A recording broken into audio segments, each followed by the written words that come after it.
Now, is there any aspect of your book that we haven't covered in this conversation?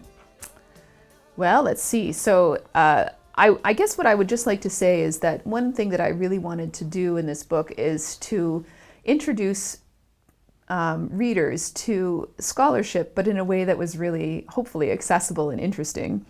And one of the things that it was really important for me to include was something about the tunes. And so we talked a little bit about strathspeys and reels and marches and jigs.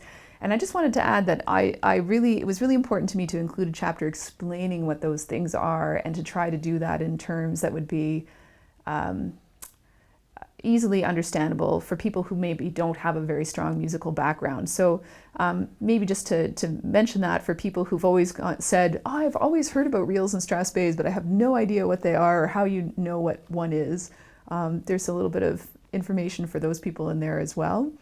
And also that as an ethnomusicologist, one of the things that's really important to me is to think about not just the history of music, but to think about what role does it play in society and what role does it play today. And so I really, it was important to me to think about, well, what is puirt-a-beul doing today when we have instruments, lots of instruments available to accompany dancing, and when we have recordings, if they're not, and yet puirt-a-beul are still very much in evidence today. And so that was something else that's where I finished my book, is to just really think about what are puirt-a-beul doing today, what role do they play in contemporary society. That's partly about saying how vibrant and relevant Gaelic culture remains and that it continues to change and adapt to modern circumstances. And I think that's a pretty important message about Gaelic culture as well. And I think this excellent book will arouse much more interest in things like puirt-a-beul and various aspects of Gaelic culture. And I'm grateful that you wrote it, and a lot of the readers will be grateful too to read it.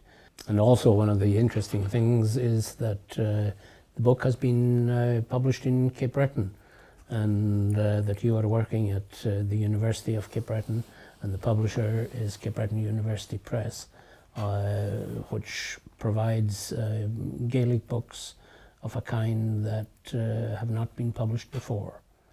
Yes, and I think I'll be interested to hear how people in Scotland react to this book, because of course puirt-a-beul is a very common genre in Scotland and came from there originally, and many of my sources are from Scotland, but I have a particularly strong Nova Scotian perspective, and a lot of my field work has been in Nova Scotia. So I think it'll be an interesting, I think readers will find it interesting coming from both perspectives and reading about a Scottish Gaelic culture, cultural expression from a Nova Scotian perspective.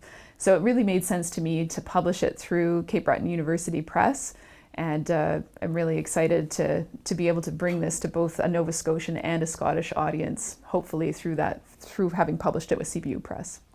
Well, thank you very much for explaining it to us, and I hope you enjoy your trip to Scotland, where I'm sure the book will be extremely well received, as it will here in Cape Breton and in Canada, by people who are interested in Gaelic culture.